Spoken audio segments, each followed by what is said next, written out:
A lot of people say they don't understand economics. And if you're one of them, well, I'm here to say that you probably do. Welcome to Bonkers Economics. This is where we use these images that I've created to try to understand some of the issues with the UK economy.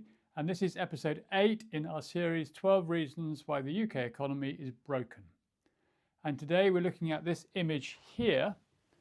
And what it shows is the balance of paid and unpaid work in the UK economy. And on the right here we have in pink, reddy pink colour, we have all the paid work in the UK economy measured in terms of GDP or value added. And on the left we have in green unpaid work measured in much the same way using money values as measured by the Office of National Statistics. And these figures date from about 2015, I think, because the ONS doesn't keep regularly up to date on this side of the equation, although on this side we get new figures out pretty much every month. So that gives you immediately an idea of what's going on here. We have an immense interest in the value of paid work in the economy and very little interest at all in the value of unpaid work. But what you can also see is that the green area, that accounts for about 2/5 of the total. And that's huge. That's a very, very large amount of work that we're all doing for nothing because we want to, but which has real value. And it's important to notice that the work that we do because we want to probably has more value in many cases than the work that we have to do because we're paid to do it. Because we've got no choice in that situation about whether the work is useful, whether it creates something new, whether it's really productive, or whether we're just working to shift money from one place to another on behalf of somebody who's got plenty who wants to accumulate more. Now, I started out by saying that we were going to talk about who understands economics and why that's so complicated. And the point about this is that it's incredibly simple, at least on this left-hand side of the image. Because the word economics, as a lot of us know, comes from a Greek word meaning household. And economics is fundamentally the production of the goods and services, the wealth, if you like, that people need to survive. What a household requires to feed its people, to house its people, to clothe its people, that sort of thing. And back in days of ancient Greece, and indeed many earlier societies, an economy would have been focused on a smaller unit like a household or potentially a village or something like that. This idea of a national or a global economy wouldn't have been particularly relevant. The key thing was to make sure that the people who are in a particular social unit, a family or a village or something, had enough to have a reasonable quality of life. And so that's why the economy was the framework that supplied it. And the confusion comes because what people don't understand is not the economy, it's finance. And finance is fiendishly complicated, and deliberately so, because financiers want it to be fiendishly complicated. And finance is fundamentally about extracting wealth from the economy. It's about using money to get effectively more wealth out of the economy than the work that you put in. It's a method of turning productive work, useful activity, into something that can be stored away, taken away, and stashed away and appropriated. So it's a completely different field. We can have an economy potentially without money. It would be difficult these days, but it's conceptually possible. The economy does not require money. But finance certainly requires that people are producing in the economy in order to be able to extract that wealth and put it to some other purpose or give it to somebody else to store away or something of that sort. So the two are separate. And we want to understand economics, then we need to know that all it is about the production of wealth, the production of the useful things that we want in our lives, the production of useful services that we want in our lives, but not specifically the complexity of how wealth gets transferred from one person to another, or how we can invest in the stock market in order to accumulate more money, or I don't know, how we can speculate endlessly in financial instruments or foreign currency and all those sort of things. There's a million and one ways in finance of making things complicated and extracting money from the system, but that's not economics. Economics is simply production of useful goods and services that will improve the quality of our lives. And that's really important because we can all get our heads around that. We can all understand that. That's not complicated. We all do it all the time. When you cook a meal for your family, you are engaging in an economic activity. It's very straightforward.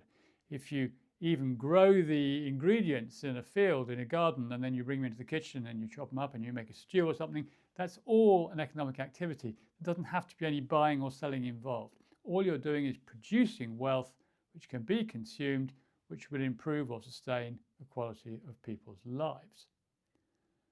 And so why is this called 12 Reasons Why the UK Economy is Broken? Well, this is a reason why the UK economy doesn't work as well as it should, because we don't really understand and grasp that, then we won't shape our economy in the way that's most productive. So at the moment, the economy is shaped and structured and measured in terms of money turnover. GDP is simply that, a measure of money turnover. And much more money can be turned over in financial markets than can be turned over, for example, in the production of food and drink and housing. So until we get our heads around that difference between real economic value, real productive value, and just financial turnover value, then we're going to go on building an economy that works less and less well, because more and more of our activity in the UK economy is financial. It's based on turnover of money rather than production of real wealth. And although we can't say from this image how much of the economy here on the right, the paid economy, is financial and how much of it is productive, we do have other images in the series that will show that, and we have talked about them before. And just to give a quick sort of view, over here you can see from sort of red on the right to green on the left, these are the essentially financial activities here, these rather big chunky ones, and these rather slim ones down here. Agriculture there on the left, very, very slim indeed, is the other productive activities. So the economy is moving more and more into the sort of red area and away from the green area, and more activity is not productive. So coming back to this image here, it's essential to understand that the unpaid work is hugely productive, and ideally in an economy we would encourage that. We'd want to create a situation where people can do as much for themselves as possible, because that's really efficient. If you think about, I don't know, growing potatoes, and they have to be shipped, in some cases, halfway around the world to get to us. Well, that's massively inefficient, even though it might make big profits for certain people. What's super efficient is you grow them in your garden and you bring them into your kitchen. And of course, there's no profit there for anybody, no money profit, because there's no money changing hands. But it is a much more efficient use of resources, potentially, in the economy. So this is to say, look, let's not ignore all of this, because if we do, we're not going to have the economy that works best for ordinary people, because people can create wealth for themselves. What we can't do, what ordinary people can't do, is compete in a market which is dominated by wealthy companies, wealthy individuals, people with all the power and the money. We can't compete with them. So it's very difficult to create real wealth in a situation where everybody else, or the very rich people at least, are trying to extract the wealth that we create. The way to be sure of creating real wealth in your life is to produce it for yourself. Now that's idealistic in one sense. We can't all do that, and we certainly can't do it all the time. But it's worth having that as a vision, because that vision will allow us to see how an economy can work at its best. And if we can think about making that more possible rather than less possible, we can think about getting more activity here in the unpaid part of the economy, producing more real wealth, more of the things that we need to improve the quality of our lives, and less activity in the parts of the paid economy which are not productive, then we have the beginnings of an economy that will work a lot better. And an economy also is prepared much better for the post-AI world, the world in which everyone says, oh, there'll be no jobs anyway. Well, of course, there will be jobs, but people may have to find them for themselves. Those jobs may involve people doing work for themselves. It may involve more and more people saying to themselves, well, what can I do best? What am I best at? Where are my skill set? What do I want to do? How can I create wealth in society? How can I create wealth for myself? And then it's a question of the government, for example, in policy terms, trying to make that possible, trying to facilitate that, ensuring that the education is in the right place to achieve that, ensuring that money is available to achieve that, ensuring that the system flows in such a way that people are able to create wealth in their own lives. Thanks for watching. If you've liked this video, if you enjoyed it, please do press that famous like button just underneath, because that really helps. If you've subscribed, thank you for doing so. And if you haven't, please do so. That would be really appreciated. If you want more information about these images, then you can find it on the website at bonkerseconomics.net. And finally, if you have any interest, that you can actually now buy postcards of these images. Again, there's a link on the website. They're very useful as a sort of conversation starter because they have a little bit of information on the back, not too much. You hand them around, people look at the image and think, well, what's that all about? And that sort of starts a conversation. And then if people want to go further, they can look at the website and that sort of thing. But it's much better just to talk about it, chat about it, and see what everybody thinks. Thanks very much.